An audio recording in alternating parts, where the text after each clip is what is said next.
ओम क्रिया बाबा जी नमो ओम। प्रिय अभिभावकों, आज मैं आपके सामने एक योगी की आत्मकथा किताब लेकर प्रस्तुत हुई हूँ और इस वीडियो में मैं ये किताब पढ़ती हूँ और ये किताब जो है खुद परमहंस योगानंद जी के द्वारा ही लिखी गई है और इस पुस्तक का नाम है योगी कथा अमृत। चलो आइए शुरू करते हैं। श्री परमहंस योगानंद की आध्यात्मिक विरासत, उनके सभी लेख इसमें हैं और व्याख्या की गई है तथा अनौपचारिक प्रवचन दिए गए हैं। परमहंस योगानंद जी अपनी शिक्षाओं के विश्वव्यापी प्रसार के लिए तथा भविष्य में आने वाली स्वतंत्रता के लिए उनकी शुद्धता एवं संपूर्णता को परीक्षित रखने के उद्देश्य से सन 1917 में योगदान सत्संग सोसाइटी ऑफ इंडिया की स्थापना की तथा तत्पश्चात सन 1920 में सेल्फ रियलाइजेशन फेलोशिप की। अमेरिका में अपने प्रारंभिक वर्षों से ही वे अनेक लेखों तथा व्याख्यानों की रचना करते आ रहे थे और उन्होंने ध्यान के योग विज्ञान, संतुलित जीवन की कला एवं सभी महान धर्मों में अंतर्निहिता एकता पर विख्यात एवं बृहत रचनाओं का सृजन किया। उनकी यह अद्वितीय एवं युग युगांतरकारी आध्यात्मिक विरासत आज भी चली आ रही है और विश्व भर के लाखों सत्यान्वेषियों को प्रेरणा प्रदान कर रही है। महान गुरुदेव की सुस्पष्ट इच्छाओं को ध्यान में रखते हुए Yogoda Satsanga Society of India Self Realization Fellowship ने परमहंस योगानंद की संपूर्ण रचनाओं के प्रकाशन एवं इनके सतत मुद्रण के कार्य के अविराम को जारी रखा है। इनमें केवल उन सभी पुस्तकों के अंतिम संस्करण ही सम्मिलित नहीं हैं जिनकी रचना उन्होंने अपने जीवन काल में की थी, अपितु अनेक नई रचनाएं भी हैं। वे रचनाएं जो 1952 में उनके देहावसान के समय तक प्रकाशित नहीं हो सकी थी अथवा जो Yogoda Satsanga Society of India Self Realization Fellowship की पत्रिकाओं में अब तक एक अधूरे प्रारूप में ही क्रमानुसार प्रकाशित हो सके थे तथा साथ ही ऐसे सैकड़ों गहन और प्रेरणास्पद व्याख्यान तथा अनौपचारिक सत्संग भी हैं जो उनके जीवन काल में रिकॉर्ड तो किए गए थे किंतु प्रकाशित नहीं हो सके थे।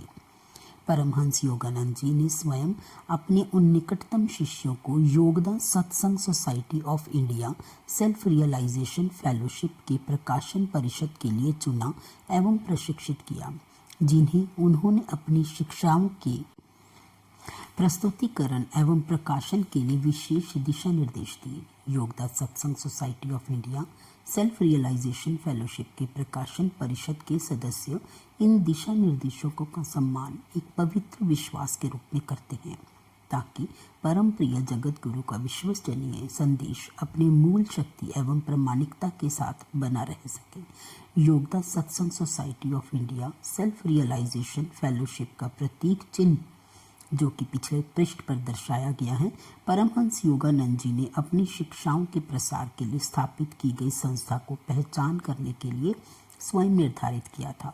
पाठकों को यह आश्वासन देने के लिए कि अमोघ कृति परमहंस योगानंद जी द्वारा स्थापित संस्था से अभिहित हुई है तथा उनकी शिक्षाओं को ठीक उसी रूप में प्रस्तुत करती है जैसा कि वे चाहते थे।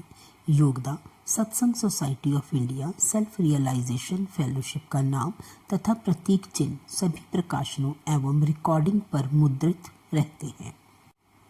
According to doctor Vinay R Sen, Paramahansa Yogananda से मिलने का अनुभव मेरे जीवन के उन अविस्मरणीय अनुभवों में से एक है जिसकी छाप मेरी स्मृति पर गहरी पड़ी हुई है। उन्हें देखने का प्रभाव अप्रिमेय था। जैसे ही मैंने उनके चेहरे को देखा, मेरी आंखें एक प्रकाश से लगभग चंधिया गई, आध्यात्मिकता का प्रकाश जो वास्तव में उनसे प्रस्फुटित हो रहा था। उनकी अनंत शालीनता, उनकी उदार सौम्यता ने मुझे गर्माहट देने वाले सूर्य के प्रकाश की भांति प्रविष्ट कर लिया। मैं देख सकता था कि उनकी समझ और अंतर्दृष्टि अधिकतर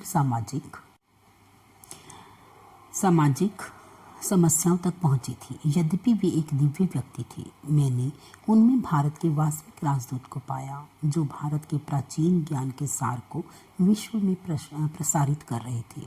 वे लोग जो परमहंस योगानंद जी उनके अपने जीवन और व्यक्तित्व से व्यक्तिगत रूप से परिचित थे, उस प्राचीन ज्ञान को जो उन्होंने विश्व के समक्ष प्रस्तुत किया के प्रभाव और प्रामाणिकता के विश्वसनीय साक्ष्य थे। उनकी आत्म कथा योगी कथा अमृत के असंख्य पाठक उसके पृष्ठों में उनसे उसी आध्यात्मिक प्रभुत्व के प्रकाश की उपस्थिति के साक्षी हैं जो उनके व्यक्तित्व से विकीर्ण होती थी। 60 से अधिक वर्ष पूर्व जब यह प्रथम बार प्रकाशित हुई, अत्युत्कृष्ट कृति के रूप में इसका अभिवादन हुआ। पुस्तक ने न केवल एक सुस्पष्ट महान जीवन की कथा कही, अपितु पूर्व के आध्यात्मिक विचारों का, विशेषकर ईश्वर के साथ प्रत्यक्ष संपर्क करने के विज्ञान योगी कथा अमृत को आज आध्यात्मिक साहित्य के गौरव ग्रंथ के रूप में मान्यता प्राप्त है। इस परिचय में हम इस पुस्तक का कुछ इतिहास साझा करना चाहते हैं। इसके लेखन की भविष्यवाणी तो बहुत पहले ही कर दी गई थी। आधुनिक समय में योग के पुनर्जागरण के आरंभिक व्यक्तियों में 19वीं शताब्दी के गुरु श्रद्धेय लाड़ी महाशय ने पहले ही कह दिया था, मेरे चले जाने के लगभग 50 वर्ष पश्चात मेरा जीवन वृत्तांत पश्चिम में योग के प्रति गहन रुचि जागने के कारण लिखा जाएगा। योग का संदेश विश्व भर में छा जाएगा। यह मनुष्य के भाईचारे को स्थापित करने में सहायता करेगा। एक ही पिता की मानवता की प्रत्यक्ष अवधारणा पर आधारित एकता। कई वर्ष पश्चात लाड़ी महाशय के उन्नत शिष्य स्वामी श्री युक्तेश्वर जी ने यह भविष्यवाणी श्री योगानंद जी को बताई। उन्होंने घोषणा की, उस संदेश के प्रसार में तुम्हें अपनी भूमिका निभानी होगी और उस पवित्र जीवनी को लिखने में भी। सन 1945 में लाड़ी महाशय के ब्रह्मलीन होने के ठीक 50 वर्ष पश्चात परमहंस योगानंद जी ने अपनी योगी कथा अमृत पूर्ण की, जिसने उनके गुरु की दोनों आज्ञाओं को बखूबी से निभाया। अंग्रेजी में लाड़ी महाशय के उल्लेखनीय जीवन की विस्तृत प्रस्तुति और विश्व के श्रोताओं का भारत के युगों पुराने आत्मा के विज्ञान से परिचय। योगी कथा अमृत की रचना में परमहंस योगानंद जी ने कई वर्षों तक काम किया। दया माता जी उनकी आरंभिक और निकटतम शिष्य स्मरण करती हैं। जब मैं सन 1931 में माउंट वाशिंगटन आई, परमहंस योगानंद जी ने पहले से ही आत्मकथा पर काम करना आरंभ कर दिया था। एक बार जब मैं कुछ सचिवीय कार्यों को करने के लिए उनके अध्ययन कक्ष में थी, मुझे उनके द्वारा लिखित कुछ आरंभिक अध्यायों में से एक को देखने का सौभाग्य प्राप्त हुआ। यह बाग स्वामी पर था। उन्होंने मुझे उसे सुरक्षित रखने के लिए कहा और समझाया कि जो पुस्तक वो लिख रहे थे वह उसमें जाएगा। पुस्तक के अधिकतर भाग की रचना बाद में सन 1937 और 1945 के बीच में हुई। जून 1935 से अक्टूबर 1936 तक श्री योगानंद जी ने अपने गुरु स्वामी श्री युक्तेश्वर जी से अंतिम भेंट हेतु भारत की आमोद यात्रा की। वहां रहते हुए उन्होंने आत्मकथा के लिए बहुत से तथ्यात्मक विवरण और कुछ संतों एवं ऋषियों से संबंधित कथाएं संकलित की, जिन्हें वे जानते थे और जिनके जीवन के विषय में वे अपनी पुस्तक में अविस्मरणीय रूप से बताना चाहते थे। मैं युक्तेश्वर जी का अनुरोध कभी नहीं भूला कि मैं लाड़ी महाशय के जीवन के विषय में लिखूं।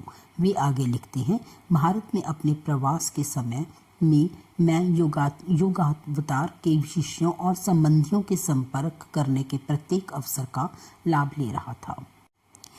उनकी बातचीत के प्रत्येक विवरण को विस्तार से अंकित कर रहा था। मैंने तथ्यों और तिथियों की पुष्टि की, चित्रों, पुराने पत्रों और दस्तावेजों को एकत्रित भी किया।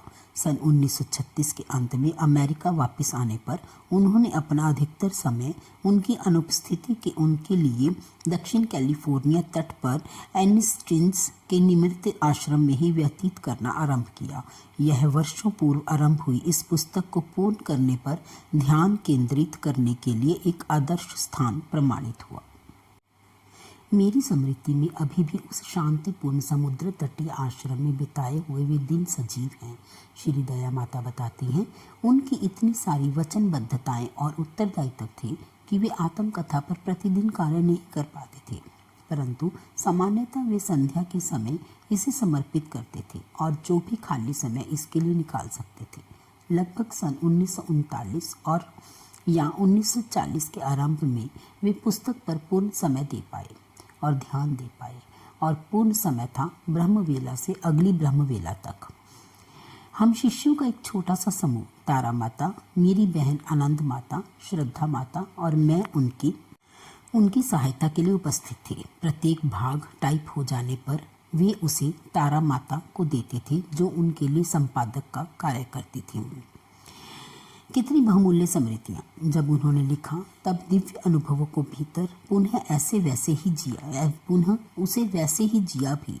उनका दिव्य प्रयोजन संतों और महान गुरुओं के सानिध्य में तथा किसी भी ईश्वर प्राप्ति में व्यक्तिगत अनुभूतियों से प्राप्त आनंद और रहस्य उद्घाटन को साझा करना था।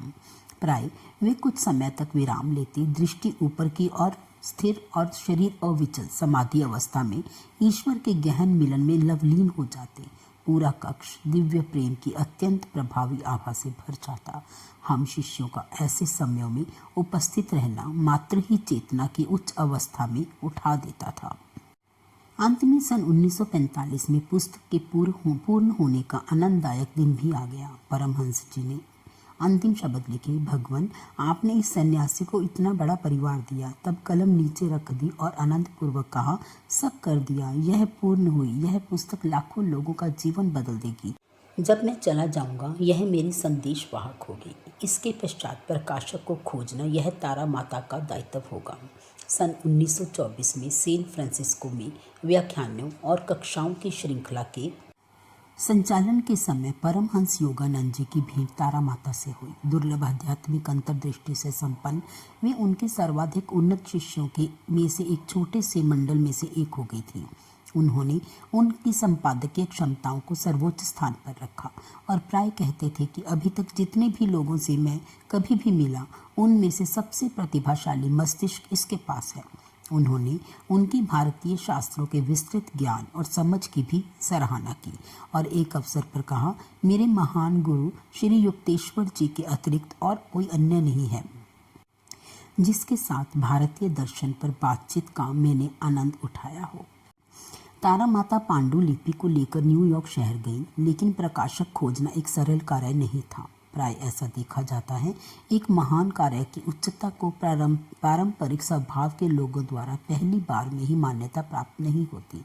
नवजात परमाणुविक युग जिसमें पदार्थ, ऊर्जा और विचार की सूक्ष्म एकता से विकसित होती समझ से मानवता की सामूहिक चेतना के विस्तार के उपरांत भी उस समय के प्रकाशक द्विशरीरी संत और हिमालय में महल का सृजन जैसे अध्यायों के लिए तैयार नहीं थे। एक वर्ष तक तारा माता का एक कम सुसज्जित ऊष्मा रहित ठंडे जल वाले फ्लैट में रही।